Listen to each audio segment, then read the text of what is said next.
In Robert Young's book, Parapsychology, Ghosts and Hauntings, he relates a strange event involving an emergency care practitioner named Sharon who lived in the UK. It was October 2010, approximately 6:30 p.m., when Sharon was called to an accident scene involving two cars. There were 4 people in one car and 1 person in the second car. Curiously, this accident happened only 400 yards away from a double fatal car accident, which took place only 2 weeks earlier. When she and her partner arrived on the scene, both cars were off the road in the ditch. A police car was there, and 2 officers were speaking with the people involved in the accident. Sharon walked over and began tending to one of the people in the car. A police officer stood at her side as she did her job. Suddenly, out of nowhere, a girl appeared and ran up to the first car's driver. Sharon and the officer could only watch as she began speaking to the driver. "Just saying hello. I'm on my way to the pictures," she said. Both Sharon and the officer thought the girl was strange. The driver did not want to acknowledge this girl, and she left. Both the police officer and I commented on how silly it was to stop and run across the road, as it was dark and the traffic heavy. Neither I nor the police officer saw where she came from or where she went. This was approximately 6:55 p.m. After a quick check of the 2 cars' occupants, Sharon determined that they, although frazzled, were physically okay. At approximately 7:10 p.m., while leaving the scene of the accident, Sharon received a 999 call to attend another car accident just up the road. This was only 1.5 miles away, so she was able to arrive on the scene fairly quickly. When Sharon and her partner arrived, they noticed that the car was laying on its side.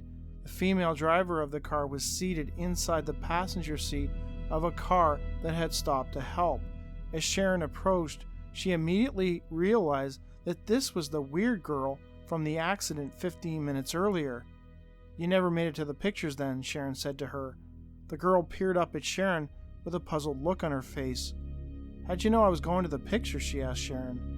Sharon told her that she had seen her talking to the driver at the other accident, and that she had said she was going to the pictures. This is when things started to get strange, as the girl proceeded to tell Sharon that she didn't know what she was talking about. She had not been at any other car accident at all. In fact, she had only left Worksop in Nottinghamshire approximately 30 minutes earlier. At around the time that Sharon was tending to the people at the other accident, this girl was 1.5 miles away, swerving away from a rabbit in the road, which caused her car to skid off the pavement, flip, and hit a tree. There was no way she could have been at the other accident scene, talking about her intentions of seeing a movie that night. Sharon could not understand this, as it was clearly the same girl. As she tended to her, the 2 officers from the previous accident arrived on the scene. The officer, who had been standing beside Sharon at the last RTC scene, couldn't help but comment, "So, no pictures for you then?" Again, the girl had to insist that she was not at any other accident scene, something the officer found hard to believe. A check with the other drivers confirmed that at around the time of the other accident, she was 1.5 miles away. As well, the girl's mother backed up the fact that her daughter had just left Worksop 30 minutes prior to the crash. There was no possible way that this girl could have been at the other accident, yet Sharon and the officer, who spoke to each other afterwards, were certain that this was the same girl. How is it possible that a girl could be at 2 separate locations at the same time? Maybe this was a simple case of misidentification. Maybe Sharon and the officer, however unlikely, had encountered 2 nearly identical looking girls wearing the same clothes at 2 separate accident scenes less than 2 miles apart, and it was all just a strange coincidence. On the other hand, it does seem curious that in both instances, the nearly identical girls had planned on going to the pictures later that evening. Another coincidence, perhaps? Or maybe something more. Unlike the arrival apparitions that I talked about before in another video, apparitions who are said to arrive at a location prior to a living person, there was no reason for this doppelganger to be at the scene of the first accident, so why was it there? It seems that whatever force caused this event, the intent was to simply play a trick on whomever may be present.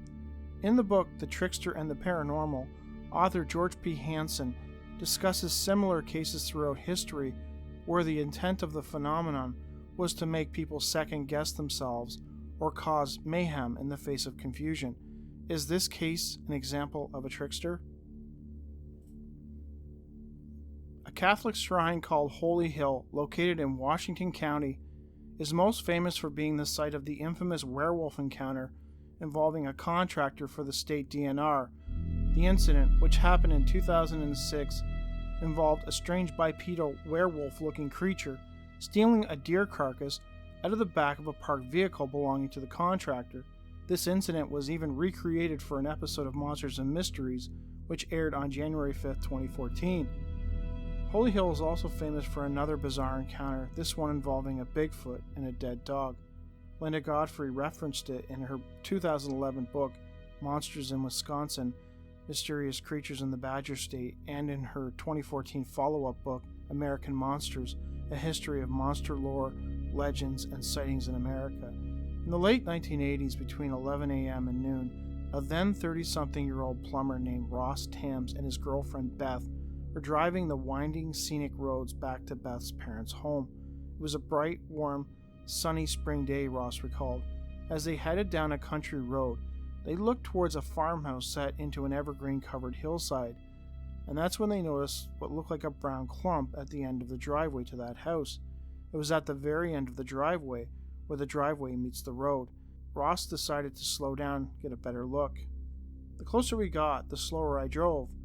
As we drove by it, I was so alarmed by what I was seeing, I just about drove us off the road. Ross asked Beth what it was. She did not respond. He asked again, this time looking in her direction. He recalled that Beth was tightly grasping the dashboard and her face was frozen and pale. Ross asked her if the thing was kneeling down and holding out its massive arms, to which she replied, yes. It was then that Ross mentioned that humans, as far as he knew, were the only species that could kneel. And yet they were both certain that whatever this thing was, it was not human. As they got closer, Ross found himself amazed by the sheer size of it.